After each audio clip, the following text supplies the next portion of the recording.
Om Om Swastiastu. Swastiastu. Pemirsa Bali TV, apa kabar Anda hari ini? Senang sekali tentunya saya Madenian Anggara kembali menjumpai Anda dalam program Harmoni Bali, bincang kesehatan bersama pakarnya. Pada kesempatan kali ini kami sedang mengundang narasumber yang berkompeten di bidangnya, yaitu beliau adalah Dr. Igede Ardika Nuabe, spesialis THT BKL, subspesialis onkologi konsultan. Ya, beliau merupakan dokter spesialis THT dan juga bedah kepala leher, konsultan onkologi. Topik kita sangat menarik pemirsa pada kesempatan kali ini, yaitu mengenal gejala dini dan penanganan kanker THT-KL. Wah, seperti apa nih manajemennya? Langsung saja kita sapa Om Swastiastu, Dokter. Swastiastu, Nian. Dokter Gede Ardika, apa kabar, Dok? Baik, Nian. Nian sehat? Sehat, Dok, tentunya. Syukur, Terima ya. kasih telah menyempatkan hadirnya, Dok, ya, di tengah kesibukan dokter yang Siap. sangat padat. Siap. Oke, Dok, menarik sekali, Dok, ya, kalau kita berbicara mengenai THT BKL. Mungkin pemirsa sebelumnya mengetahui bahwa hanya THT saja, Dok, tapi Iya. sekarang ada bedah kepala leher. Bisa dijelaskan, Dok? Ya, sesungguhnya pemecahan THT itu dari bagian bedah sebenarnya. Jadi yang pecah itu bukan THT ini saja, tapi bedah kepala leher. Jadi kami pemegang pisau juga orang bedah, meliputi telinga, hidung, tenggorok, dan wilayah kerjanya sampai kepala dan leher juga. Jadi kalau ada kelainan di daerah kepala leher itu, THT juga bisa menanganinya begitu. Oke, Ya, jadi semakin luas nih, Dok, ya, semakin luas ilmunya. sedikit, ya, Oke, ya. dan Dok, sebenarnya dari angka insidensi yang paling sering terjadi itu kanker THT BKL itu apa sih, Dok? Sesungguhnya ada di daerah kepala leher itu banyak sekali kasus keganasan bisa terjadi. Namun yang paling banyak itu adalah kanker nasofaring. Dan di Bali ini angka insidennya sampai 5,6 per 100.000 penduduk. Jadi kalau dari 100.000 itu ada sekitar 5 sampai 6 orang mengalami kanker nasofaring ini. Ya. Dinominasi oleh jenis kelamin kah, Dok? Jenis kelamin berperan, namun tidak 100% begitu. Namun memang dari beberapa literatur memang laki-laki lebih banyak kasusnya. Mungkin laki-laki lebih kontak dengan tempat kerja yang mengalami polusi, kemudian gaya hidupnya juga rokok dan alkohol itu. Oke, Iya. dan selain Iya. rokok juga alkohol, apa saja nih, Dok, faktor-faktor risiko menyebabkan kanker itu, Dok? Ya, Nian, jadi keganasan yang terjadi di daerah kepala leher itu ada dua penyebab yang utama sebenarnya. Ada faktor dari dalam pasien sendiri dan dari faktor dari luar pasien, namanya faktor endogen dan faktor eksogen. Kalau faktor endogen ini berkaitan dengan ras, misalnya faktor keluarga, ada anggota keluarga bapak ibu yang sebelumnya ada mengalami keganasan, ini punya faktor resiko si anak-anaknya ini. Genetik ya, Dok, ya? Punya genetiknya, ya. Kemudian ada polimorfisme dari faktor endogen juga, ada bias daripada faktor genetiknya itu. Selain itu yang berperan banyak, selain faktor endogen ada faktor eksogen. Faktor eksogen ada satu virus yang banyak menyebabkan kanker itu, namanya virus Epstein-Barr. Selain itu gaya hidup, lifestyle. Lifestyle itu bisa dari faktor makanan yang dimakan atau paparan iritan yang menyebabkan tubuh kita terhirup dengan benda-benda yang bersifat karsinogen. Nah, apa saja nih, Dok? Iya. Ya, kan kita setiap hari bernafas nih, Dok. Wah, Iya. biar pemirsa biar lebih aware nih, apa saja, Dok? Begini, kadang-kadang kita tidak bisa memaksa bahwa apa yang kita hirup selalu steril, ya. Kadang-kadang kita tinggal di suatu tempat, ada saudara kita merokok. Wah, ini paparan asap rokok.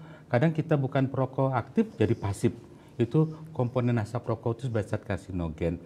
Kemudian ada faktor iritan, misalnya ada debu kayu. Orang-orang yang bekerja sebagai tukang itu iritannya. Kemudian asbes. Kadang-kadang ada rumah-rumah yang banyak atap atau asbes, rumahnya, ya. Dok. Asbes itu iritan yang bersifat karsinogen dia. Ya, gitu. Baik. Ya. Dan tentunya membutuhkan jangka waktu panjang untuk panjang pelajaran itu, jadi Dok. kanker, ya betul. Oke, Iritasi baik. kronis itu, iya. Dan kalau kita berbicara mengenai angka kejadian tadi, Dok ya, Ya. angka nasofaring kejadian kanker itu di Bali bagaimana sih, Dok? Di Insidensinya? Bali, di Bali sangat tinggi kanker nasofaringnya, tinggi sekali. Lebih dari 5,6 itu kalau lihat data terakhir hampir 8/100.000, lebih tinggi daripada data nasional. Oke, Ya, dan karena- berikutnya akan kita bahas, Dok Siap. ya. Tapi setelah yang satu ini, pemirsa Iya. jangan kemana-mana, tetaplah di Harmoni Bali.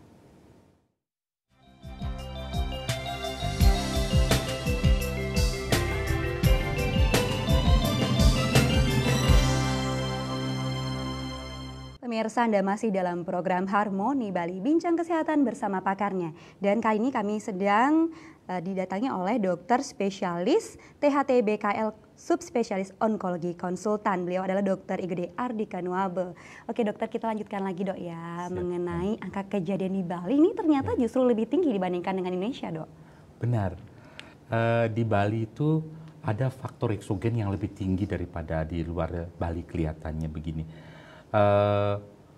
Kalau faktor endogen kan kita sudah tidak bisa dirubah itu. Kemudian virus juga, karena virus itu seling mengenai orang itu pada usia anak-anak, dan lebih dari 90% orang terpapar Epstein-Barr virus. Jadi ini sudah hampir sama nasional. Namun faktor lingkungan dan pola hidup itu yang sangat berbeda. Kalau di Bali kita tidak sadar kita terpapar dengan faktor-faktor eksogen itu. Misalnya kita orang Bali sembahyang pakai dupa, asap dupa yang banyak kadang-kadang itu sebagai iritan faktor eksogennya.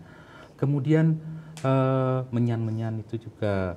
Kemudian makanan yang kita makan, ternyata makanan yang dibakar-bakar itu ada perubahan dari partikelnya menjadi faktor eksogen. Di sana ada formaldehid namanya.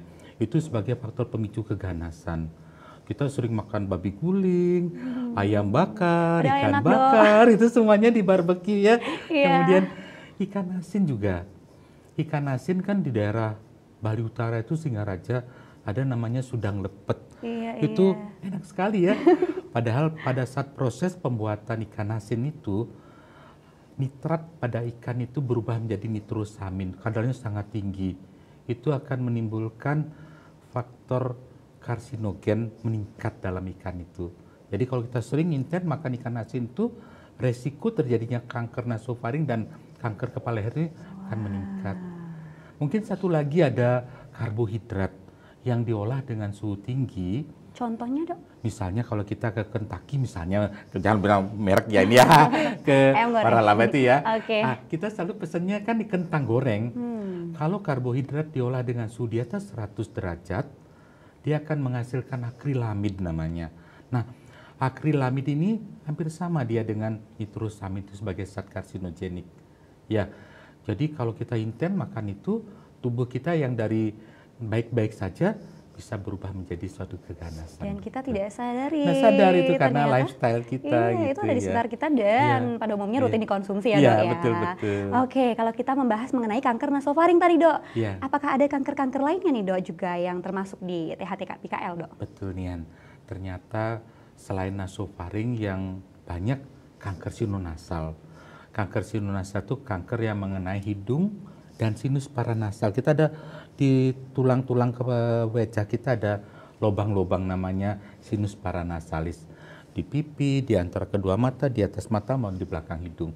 Normalnya sinonasal itu jadi satu bagian dia, mukosanya sama karena dia jadi satu. Kadang-kadang kanker yang di hidung masuk ke rongga-rongga tulang itu namanya kanker sinonasal. Kemudian ada kanker lain juga, kanker pita suara. Wah, pita suara bisa kanker juga ternyata dok. Wah, itu bagaimana dok? Apakah suara menjadi serak-serak banjir gitu dok? Iya, serak-serak. Memang gejala karena di pita suara di laring istilahnya ya. Di laring itu ada saluran, selain saluran nafas ke paru-paru, satu pintu masuk ke pintu masuk ke jalan nafas itu. Kalau dia ada kanker, gejalanya adalah sesak nafas biasanya. Kemudian suaranya serak tentunya. Hati-hati kalau suara serak, waktu yang lama, segera periksakan. Itu ternyata munculnya secara mendadak atau perlahan, Dok, kehilangan Perlahan. suaranya? Baik. Perlahan, biasanya munculnya pelan-pelan, akhirnya menjadi yang keras. Tapi kalau namanya cancer, itu kadang-kadang pertumbuhannya agak cepat. Beda dengan yang tidak ganas. Kalau kita selain kanker ada nodul pita suara namanya, kalau orang-orang yang sering menggunakan aktivitas suara yang berlebihan, misalnya para guru, para penyanyi gitu, itu aktivitas pita suaranya berlebihan, itu bisa terjadi nodul. Tapi kalau nodul ini dibiarkan lama, teriritasi, bisa berubah menjadi kanker juga. Oke, kalau kanker lidah, Dok, termasuk, Dok? Kanker lidah termasuk juga. Kanker lidah tuh kadang-kadang orang tidak waspada kalau itu sebuah keganasan. Awalnya berupa sariawan, tapi tidak sembuh-sembuh sariawannya. Nah, lama-lama tambah gede, sehingga kayak menggaung dia. Hati-hati itu. Kalau ada sariawan tidak sembuh-sembuh, segera periksakan. Baik, Ya, dokter.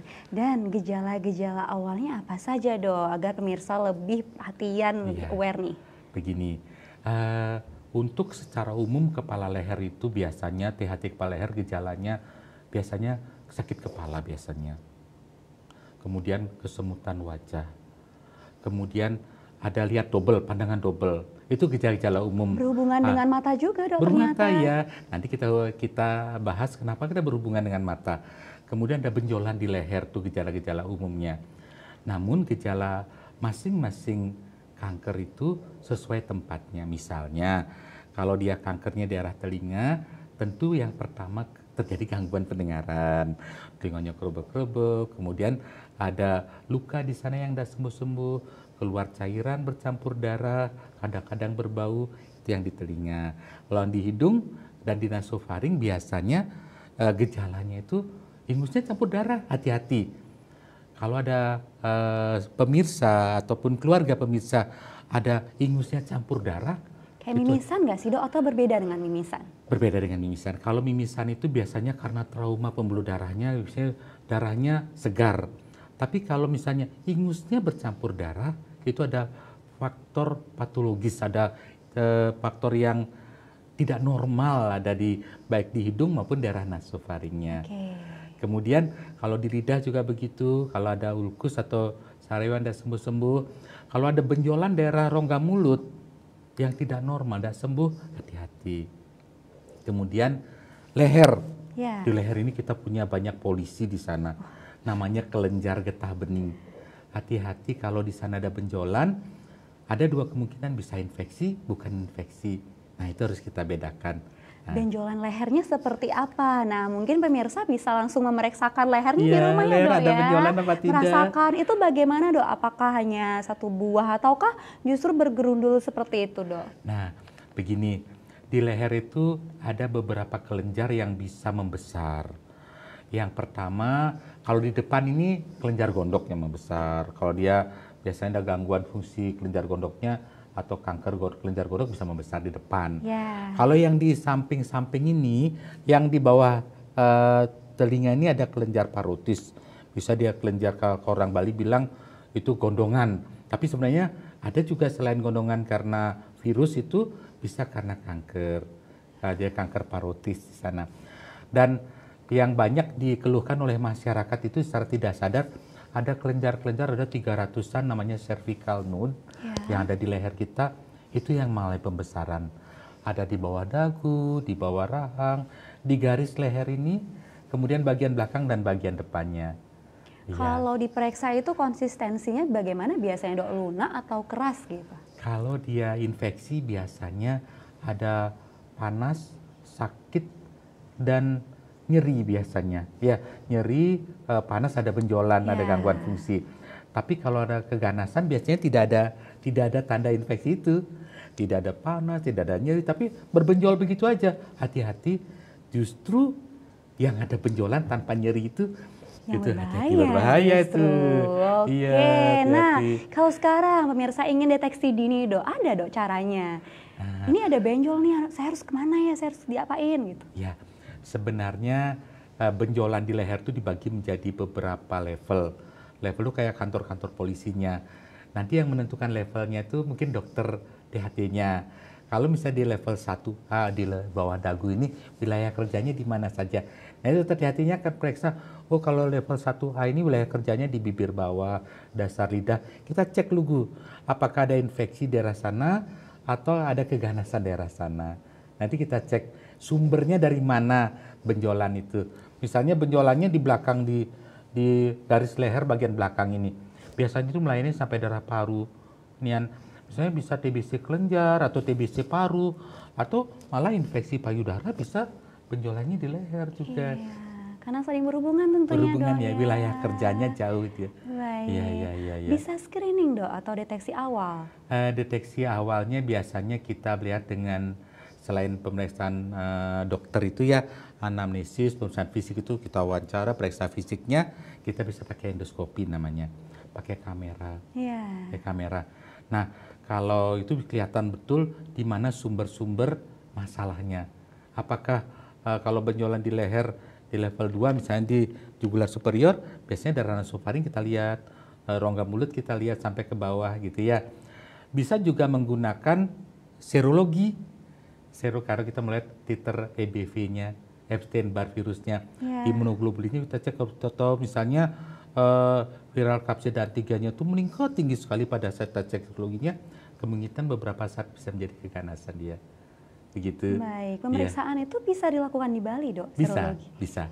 Saya tidak sebutkan di mana di tempat laboratoriumnya maksudnya ya, di mana bisa intinya di beberapa rumah sakit dan juga laboratorium bisa ya dok ya. Oke, kalau modalitas ini biasanya akan dilakukan oleh pasien yang mengalami gejala itu tadi dok? Ya, yang mencurigakan ke sana kita cek. Oke, penemuan kasusnya biasanya dari endoskopi dok ya? Endoskopi banyak ya, endoskopi dan pemeriksaan penunjang lain, CT scan, MRI itu. Namun dalam dunia kedokteran kita dengan pemeriksaan itu tidak cukup untuk mengatakan suatu keganasan. Kita harus lakukan pemeriksaan histopatologi namanya. Kita ambil contohnya biopsi, kita kirim ke laboratorium patologi. Nah, beliaulah yang menentukan ini ganas apa jinak. Jadi kalau hanya dengan endoskopi, CT scan, MRI tidak bisa memutuskan, hanya bisa ini suspek, kemungkinan ini ganas. Jaringannya diperiksa tentunya dok. Tentu jaringannya yang menunjukkan. Baik. Dan pada saat penemuan itu sebagian besar kasus ditemukan di stadium lanjut atau di stadium awal dok? Nah, inilah kesadaran mungkin kami kurang promosi ya. Sehingga sekarang promosinya bisa. Sekarang promosi sekarang ya ini promosi ya. Jadi masyarakat harus tahu gejala awalnya. Saat ini memang lebih banyak ketemunya di stadium yang lanjut. Kadang-kadang kalau mulai ada kesemutan wajah tuh mulai nervus cranialisnya kena, saraf kelimanya mulai kena, sakit kepala, kemudian lihat double tuh saraf keenamnya kena. Itu stadiumnya stadium 4. Kalau kesemutan wajah sama nggak dengan berkedut di wajah atau berbeda dokter? Beda. Kalau tik doloruk itu memang gangguan sarafnya. Tapi kalau dia kesemutan wajah ini karena tumornya itu masuk ke foramen lacerum namanya di basis krani, itu yang menekan saraf itu sehingga fungsi sarafnya yang terganggu. Jadi kalau sudah muncul gejala itu stadiumnya stadium 4 dah itu, makanya setelah ada keluhan seperti itu seringkali masuk ke stadium 4 jadinya. Jarang kita temukan kalau misalnya baru ingus campur darah satu sisi aja itu stadium 1 dia. Kalau begitu kadang-kadang pasien datang berobat belum dikeluhkan. Atau muncul benjolan di leher, itu kalau sudah besar benjolannya bisa masuk N2, N3 itu stadium 4 juga, stadium 3 dan stadium 4. Baik, iya. Dokter, dan berikutnya kita akan bahas mengenai apakah mitos atau fakta kanker THT kepala leher tidak bisa disembuhkan, tapi setelah komersial break berikut ini. Pemirsa Bali TV, tetaplah di Harmoni Bali.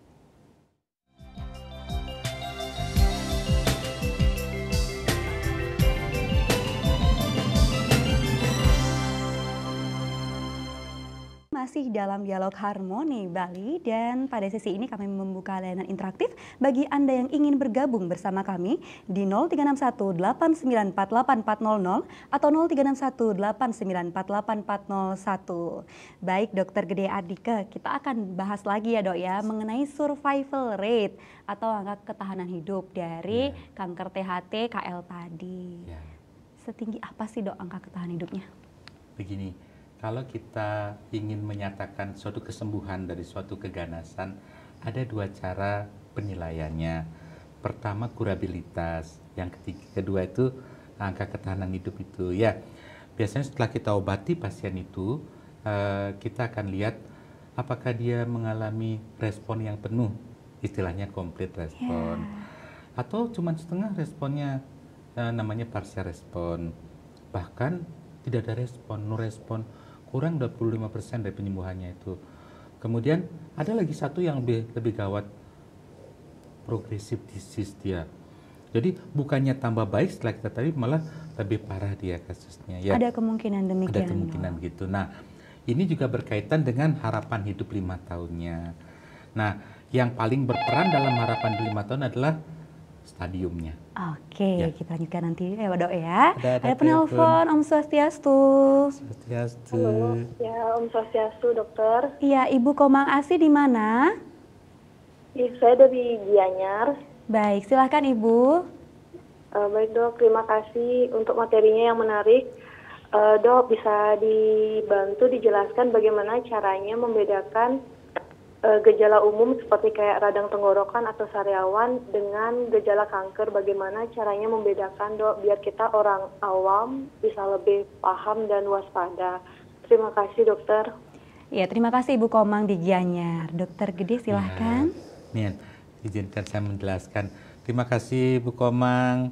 Bu Komang betul sekali. Kadang-kadang kita tidak nyadar bahwa ada sariawan yang tidak sembuh-sembuh. Iya, dan sakit tenggorokan juga. Iya, radang tenggorokan tapi tidak sembuh-sembuh gitu ya. Nah, cara membedakan dengan keganasan biasanya kalau sariawan itu muncul dari bisa karena trauma, karena kegigit, bisa karena kekurangan vitamin atau daya tahan tubuh yang rendah. Kalau kita koreksi semuanya itu biasanya akan membaik. Tanpa obat, Dok? Tanpa obat bisa, dengan obat bisa membaik dia. Namun kalau suatu keganasan biasanya bukannya tambah baik, dia akan bertahan dari misalnya diameternya setengah senti, tetap setengah senti atau tambah lama tambah besar lagi. Bukannya tambah kecil, kita obati tambah besar. Malah dia menimbulkan keluhan lain. Misalnya nyeri daerah itu atau nyeri menelan sampai sulit menelan. Kemudian ulkusnya tambah besar dan mudah berdarah. Seperti lubang ya Dok ya? Seperti lubang kayak menggaung begitu. Hati-hati. Biasanya kita waspada keganasan itu karena tidak sembuh-sembuh itu biasanya. Pasien datang karena tidak sembuh-sembuh. Nah, kita harus curiga, kita lakukan pemeriksaan biopsi. Kita ambil contohnya sedikit sekali, kita kirim ke laboratorium, di sana dilihat selnya. Apakah masih baik, apa sudah menjadi nakal selnya? Apakah jinak, apa masih ganas? Itu kelihatan di laboratorium patologi. Jadi untuk yang sariawan juga harus jaga-jaga Dok ya. Nanti jangan dikira sariawan biasa tapi nggak sembuh-sembuh. Hati-hati, paling sering pemicunya itu sariawan jadi ganas itu karena iritasi kronis akibat gigi yang tajam.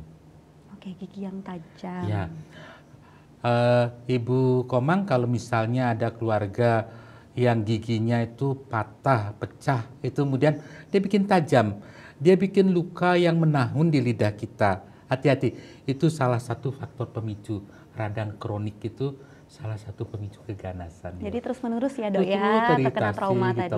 Ya. Baik. Iya. Oke Dok, lanjut lagi ya mengenai tadi pembahasan angka daripada ketahanan hidup tadi. Kuratifnya seperti apa Dok? Begini, semakin tinggi stadiumnya. Stadium itu ada 4. Stadium 1 sampai stadium 4. Semakin tinggi stadiumnya, harapan hidup 5 tahunnya semakin rendah. Jadi kalau bisa kita temukan pada stadium awal, harapan hidupnya bisa sampai 80%. Kalau stadium akhir, stadium 4, mungkin kurang dari 20%. Dan artinya begini, dari 100 pasien yang bisa melewati 5 tahun itu kalau stadium awal lebih dari 80 orang. Tapi kalau stadium 4 tidak lebih dari 20 orang. Begitu. Jadi harapan hidup 5 tahun sangat ditentukan oleh stadium itu. Iya, semakin tahu sejak dini semakin baik Semakin tentunya. bagus harapannya ya. Baik, dokter, kalau tadi dokter membahas mengenai itu dan sekarang modalitas yang tersedia di RSUP Prof Ngurah apa saja dok untuk deteksi? Bagus sekali pertanyaannya. Saya promo ini. Di Prof Ngurah itu kami punya tim cancer terpadu namanya. Di sana ada semua multidisiplin ada di sana. Jadi semua dokter onkologi ada. Kami membahasnya biasanya bersama-sama. Kalau misalnya ada kanker di kepala leher tapi mengenai wilayah lain, kami akan konsulkan misalnya ke paru, ke tulang, ke hati itu penyebaran sel kankernya. Wah, ada telepon lagi Ada nih telepon dok. lagi, silakan. Swastiastu. Swastiastu. Swastiastu, dokter. Ibu Ayu di mana? Dari Panjer nih. Silahkan pertanyaannya Ibu. Swastiastu, dokter. Mohon Swastiastu, maaf. Ibu. Mohon izin dokter bertanya. Jadi seberapa penting untuk kita untuk melakukan deteksi dini dalam meningkatkan peluang kesembuhan itu, dokter? Ya, terima kasih Bu Ayu Terima kasih pertanyaannya. Ibu Ayu. Nggih, Ya, dokter. izin menjawab ya. Silakan dokter Nggih. Gede. Bu Ayu, penting sekali deteksi dini itu karena kalau kita menemukan kanker itu semakin awal stadiumnya, angka kesembuhannya semakin tinggi, bahkan sampai 100% kesembuhannya. Misalnya kalau stadium 1 kita temukan, nggak usah dioperasi, kadang-kadang radioterapi, misalnya kalau kanker nasofaring ya, radioterapi dia akan sembuh hampir 100%. Atau kanker sinusal stadium 1, modalitasnya adalah operasi yang utama. Kita operasi aja nggak usah diapa-apakan, sembuh dia. Tapi kalau mulai stadiumnya naik, kita harus tambah dengan pengobatan yang lain. Tambahan baik itu radioterapi, kemoterapi, terapi target, imunoterapi, itu tambahannya jadinya. Semakin tinggi, semakin perlu obat yang lebih banyak dan harapan kesembuhannya tidak sebagus kalau stadium dini. Itu pentingnya kita melakukan deteksi dini suatu keganasan. Bagus sekali penjelasannya. Terima kasih Ya. dokter Gede. Ya. Oke dok, jadi tentunya semakin bagus dok ya, Ya. tahu sejak dini melalui Betul. screening tadi. Betul. Oke, modalitas nih dok, belum selesai dokter bahas Modalitas tadi. ya. Pertama kita punya tim Oke. cancer terpadu itu yang dari onkologi semuanya. Ya. Kemudian kita punya peralatan. Kita punya alat radioterapi, ada 3 loh di sana di Sanglah. Jadi antreannya tidak terlalu lama. Kalau dulu antrean radioterapinya hampir setahun karena kita cuma punya 1. Iya. Sekarang kita punya 3 alat radioterapinya. Selain di Bali Mandara ada 1 juga. Jadi kita sudah bisa terpecah antrean radioterapinya karena kita punya Tidak di Bali terlalu ada panjang 4, lagi ya, Dok, ada ya. 4 alat. Mungkin nanti tempat lain akan ada lagi. Kemudian fasilitas kemoterapi dan targeting terapi dan imunoterapi kita punya yang Wandicare dan rawat inap. Misalnya kalau pertama kali kemo atau tanpa gangguan laboratorium kita bisa Wandicare kan. Tapi kalau pertama rawat inap dulu. Kemudian yang berikutnya kalau tidak gangguan bisa Wandicare, pagi masuk, siang pulang gitu loh. Oke, jadi kayak mitos atau fakta dibilang harus kemoterapi enggak ya dok ya? Enggak. Jadi kalau stadium awal enggak mesti kemoterapi. Biasanya kemoterapi ini sebagai tambahan karena dia sudah masuk stadium yang lebih lanjut. Gitu. Baik. Dan juga dok, apakah kanker THT-KL ini tidak bisa disembuhkan? Nah, ini mitos atau fakta dok? Sebenarnya semua penyakit bisa disembuhkan. Yang pertama tentu tingkat keparahannya. Kalau tingkat keparahannya tidak terlalu keras, bisanya 100% bisa sembuh. Tapi kalau tingkat keparahannya seperti tadi, lanjut sekali, mungkin ada persentase kesembuhannya. Tetap bisa disembuhkan. Jika sudah sembuh, ada kemungkinan recurrent nggak dok? Atau timbul kembali? Bagus sekali pertanyaannya. Nah, setiap keganasan dalam tubuh itu bisa terjadi kekambuhan. Sehingga setelah selesai modalitas pengobatan, baik itu operasi, kemoterapi, radioterapi, targeting terapi, kita akan evaluasi pasien itu setiap bulan. Kemudian 3 bulan itu, setelah 3 bulan pasca pengobatan komplit, kita akan evaluasi semuanya. Kemudian dari staging istilahnya, kita CT scan ulang, ronsen dada lagi, ada penyebaran di parunya, USG abdomen, ada penyebaran ke hatinya. Kemudian kita akan bone scanning atau bone survey. Apakah ada tulang-tulangnya mengalami penyebaran sel kanker. Setelah 3 bulan terapi kita restaging dia pasiennya. Kemungkinan penyebaran atau meta itu ada, Bisa. Dok? Makanya ada istilah curability itu ya. Bisa dia complete respon, no respon, partial respon, malah progressive disease. Awalnya dia stadium 3 tanpa penyebaran ke jauh itu ya, ke paru ke hati. Setelah 3 bulan terapi, oh ternyata ada penyebaran ke hatinya, ke parunya, ke tulangnya. Ini namanya progressive disease. Nah ini perlu tambahan pengobatan. Dokter, menariknya penyebab daripada recurrent atau justru progressive disease tadi itu apa, Dok? Begini, penyebab recurrent atau progressive disease itu ada faktor pasien. Ada di pasien itu misalnya dia masuk dari stadium awalnya sudah yang kita stadium tegak diagnosis, stadium lanjut. Ya, kemudian Dok. kedua, jenis sel kansernya. Ada yang high grade, low grade sama mediumnya. Biasanya yang nakal ini high grade. Ya. Setelah kita obati masih aja dia punya potensi untuk tumbuh. Yang ketiga itu disiplin daripada pasien. Kadang-kadang pasien itu setelah selesai pengobatan pola hidupnya tetap, misalnya rokok tetap, kemudian alkohol jalan lagi, kemudian iritan-iritan itu kembali dia kontak. Nah itu yang menyebabkan dia terjadi post-hoc kekambuhan juga terjadi gitu ya. Jadi pola hidup sehat harus dipertahankan Betul. meskipun sudah selesai pengobatan. Betul. Baik, Ya, luar luar biasa. Ya. Dan dalam penanganannya nih, Dok, tadi sudah dokter jelaskan ya, Ya. kalau bisa bedah juga pada Bedah. stadium lanjut, Dok. Ya. Itu seperti apa, Dok, pembedahannya? Tergantung letak tumornya. Misalnya kalau misalnya tumornya itu kankernya ada di telinga, tentu kita akan lakukan operasi pengambilan tumor di telinga sampai diseksi tulang temporalnya. Itu serem ya, Dok, ya, kayak pembedahan dibuka gitu. Nah, sebenarnya enggak serem, asal jangan dilihat. Nilai waktu proses operasi jangan dilihat. Kalau orang awam lihat serem, tapi sebenarnya kalau udah selesai operasinya kembali jadi ganteng dan cantik lagi gitu ya. Bagaimana teknik Iya. pembedahannya? Iya, iya. Kita akan bahas setelah yang satu ini di sesi Siap. akhir. Tetaplah di Harmoni Bali. Siap.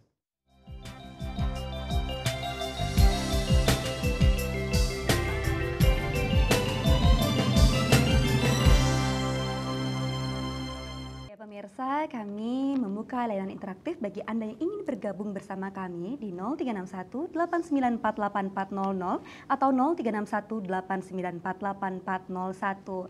Anda dapat langsung bertanya kepada Dr.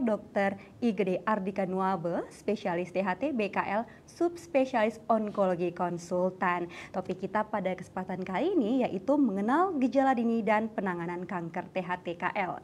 Baik, Dok, mengenai operasi tadi, Dok, ya. Aduh, Ya. kok rasanya menyeramkan, Dok. Iya, iya. Jadi iya. harus dibuka ya, Dok, ya, Iya, seperti iya, itu. iya. Itu operasi besar atau operasi kecil sih, Dok? Operasi ini sisinya kecil tapi khusus dia. Khusus istilahnya ya, Ya. karena dia mengambil tumornya itu.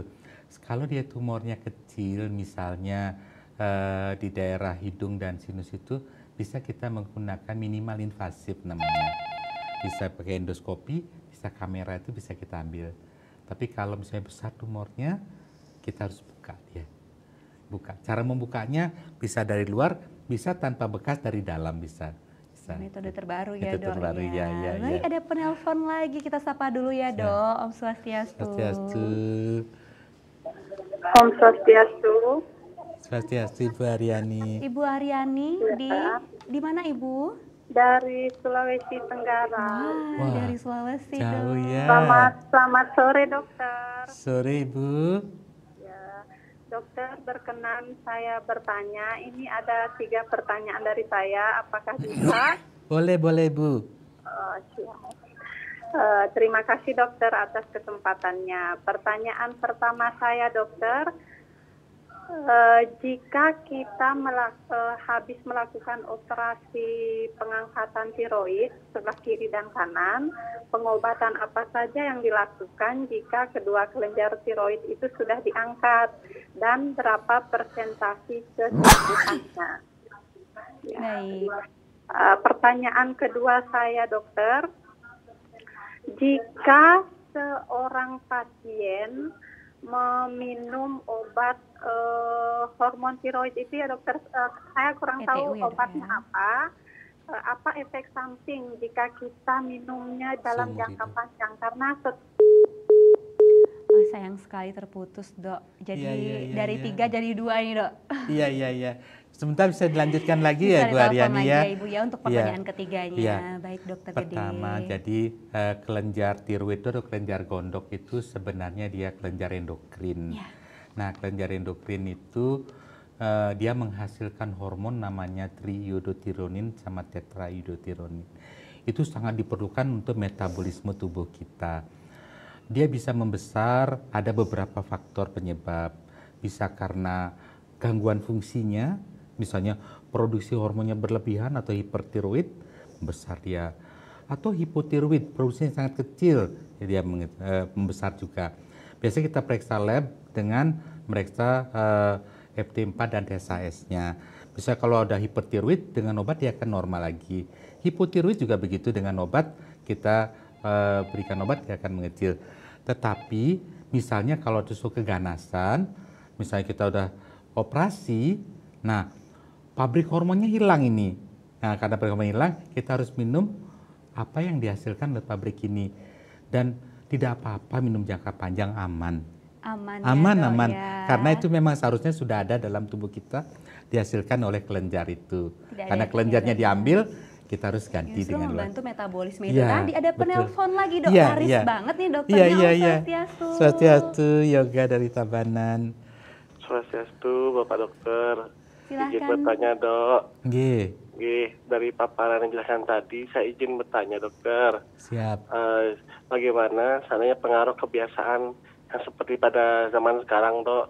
Kan kadang-kadang ada paparan rokok, kadang-kadang kita di sosial juga ikut, mungkin sama teman-teman, ada kebiasaan minum-minuman, mungkin beralkohol, terhadap risiko untuk terkena kanker terkait di daerah kepala leher, Dokter.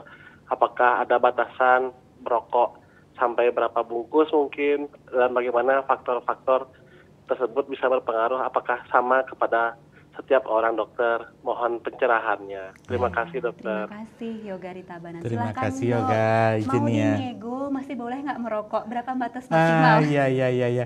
Begini Yoga, sebenarnya untuk terjadi keganasan itu perlu multifaktor namanya, multifaktor. Jadi ada faktor dalam tubuh seperti genetiknya itu dan faktor luar tubuh.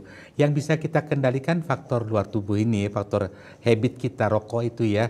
Nah, rokok itu tidak serta-merta bisa bikin dia cancer. Cuman dia kalau dia berpadu dengan yang lain, dia akan bisa menimbulkan faktor risiko cancer itu. Rokok, alkohol, kemudian faktor iritan, kita kan selalu teriritasi. Faktor genetik kita, ras mongoloid namanya di Bali ini, itu faktor risiko kanker itu sangat tinggi, paling tinggi. Ya. Jadi hampir semua kita sudah punya faktor. Kalau tambah lagi rokok, semakin lengkap faktor pemicunya. Kalau bisa ini ya, dikurangi, kalau bisa dihindari rokok itu. Baik perokok aktif maupun pasif. Karena resiko kanker dari bagian lain kita sudah punya. Ya. Misal resiko dari asap dupa, kita rajin sembahyang malah terpapar asap dupa. Tambah asap rokok Bahkan lagi. makanan juga, Dok, Makanan ya. juga. Yoga suka makan babi guling itu. Makanan yang dibakar, yang diasap itu faktor risiko keganasan. Tambah rokok, tambah alkohol lagi. Nah, ini akan meningkatkan faktor risiko. Sesedikit apapun yang ditambah, kita bisa meningkatkan resikonya itu. Jadi kita mampu mengendalikan Iya, ya, Dok, betul, ya, faktor betul. dari luar itu Iya, tadi. betul, betul. Hindari kalau bisa ya, Yoga ya. Kalau sekali-sekali, saya nggak berani bilang boleh apa enggak ya. Nanti jadi 2 kali, Dok. Ini 2 kali nih kan. Mending nggak usah ya, Dok ya. Mendingan nggak usah Oke. katanya, iya. Baik, terima kasih dokter, Nggih. penjelasannya sudah sangat bagus ya, Dok ya. Iya. Dan lanjut lagi, Dok, mengenai penanganannya tadi, Dok ya. Oh, iya. Mampu lewat pembedahan dan lain sebagainya. Iya. Bahwa operasinya bisa dibuka juga irisan seperti tadi dokter Boleh. katakan. Ya benar. Sebenarnya ada beberapa teknik operasi yang minimal invasif. Jadi sesedikit mungkin menimbulkan scar atau kosmetik, mengganggu kosmetik daripada pasien. Kita menggunakan alat-alat endoskopi, jadi kita secara AFU bisa melihat mana bagian yang mengalami patologis tinggal kita ambil. Kemudian insisinya juga irisannya, kalau kita pasien tidak mau diiris di luar, misalnya ada tumor sinonasal, harus diiris di wajahnya. Pasien tidak mau, kita bisa iris dari gusi bagian atas itu. Jadi tidak terlihat. Tidak terlihat, jadi jahitannya nggak terlihat. Jadi kalau misalnya pasien masih memerlukan kosmetik, kita ambil teknik operasi yang minimal scarnya, minimal cacatnya. Tapi kalau pasien sudah mulai usia tua, kita ambil yang pasien yang extended, misalnya operasinya sangat besar, kita harus buka wajah. Jadi kosmetik bisa ditinggalkan, Kang Uin. Ada lukanya sedikit, tetapi sesuai garis kulit, tidak begitu tampak. Oke, baik. Dan Dok, kalau di tahap lanjut ini ya, kita ketahui sudah angka kematiannya cukup besar ya Dok, ya, ketahanan hidupnya kecil, dan bagaimana cara untuk pasien mengetahui atau sadar diri sejak dini Dok, tidak sampai ke stadium lanjut nih Dok. Mungkin dokter memberikan pesan untuk masyarakat di rumah, ayo sadari dari screening awal, gimana Dok? Iya, betul. Jadi Bapak-bapak, Ibu-ibu, pemirsa semua, kita sadari betul apa yang tidak normal terjadi dalam daerah kepala leher kita, misalnya THT kepala leher kita. Misalnya dari harusnya hidung itu pakai bernafas, ternyata ada sumbatan. Normalnya tidak ada keluar darah dari sekretnya, ternyata ingusnya bercampur darah. Pas pada itu. Kemudian pendengaran, harusnya kan kita mendengar jelas ya, tiba-tiba pendengarannya tidak bagus, atau keluar cairan dari liang telinga. Atau di mulut juga harusnya kita menelan bagus, tiba-tiba ada ganjalan. Hati-hati. Kita suara juga Dok. Kita suara juga. Harusnya kita bisa bernyanyi merdu, ternyata serak suaranya. Di leher juga kalau ada misalnya benjolan yang tidak normal, biasanya kan cantik, ganteng, lehernya mulus gitu. Ada benjolan yang tidak normal, belajarlah meraba. Oh, ternyata ada sesuatu yang tidak normal. Sadari dari awal hal-hal yang tidak normal itu.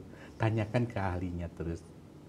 Iya, baik. Dari penemuan kasus yang dokter tangani nih, yang paling berkesan atau paling rumit, ada nggak sih Dok? Silahkan dibagikan Dok. Biasanya ada tumor-tumor yang sudah sampai lehernya tuh melepuh semuanya. Jadi kita harus operasi dengan tingkat keberhasilan yang tidak sebagus kalau dia masih mulus semuanya ya, tumornya saja yang ada. Ini sudah hancur, harus kita lakukan rekonstruksi. Biasanya tantangannya itu selain mengangkat tumornya secara utuh, menyeluruh, kita harus kembalikan ke bentuk yang aslinya. Kita mengambil jaringan misalnya regional flap dari dada itu kita putar untuk menutup lukanya. Itu suatu tantangannya biasanya. Atau lidahnya kita ambil sebagian atau setengah lidahnya, atau hampir setengah lebih. Kita harus ganti lidahnya dengan lidah yang baru. Kita membuat flap namanya regional flap. Nah, itu tantangannya di sana. Jadi bisa disubstitusi ya. Bisa tumbuh dia. Baik, Dokter, last statement nih untuk pemirsa di rumah di akhir acara kita. Siap. Silakan Dok. Tentunya. Jadi pemirsa semua, alangkah baiknya kita mengenali gejala-gejala yang bisa membuat tidak normal di daerah THT kepala leher kita ya, seperti tadi ya. Kalau misalnya ada saudara-saudara, Bapak Ibu ada gejala yang tidak normal seperti itu, segera tanyakan ke bagian THT terdekat ya, dokter THT terdekat di tempat Bapak Ibu berada, atau boleh langsung telepon boleh.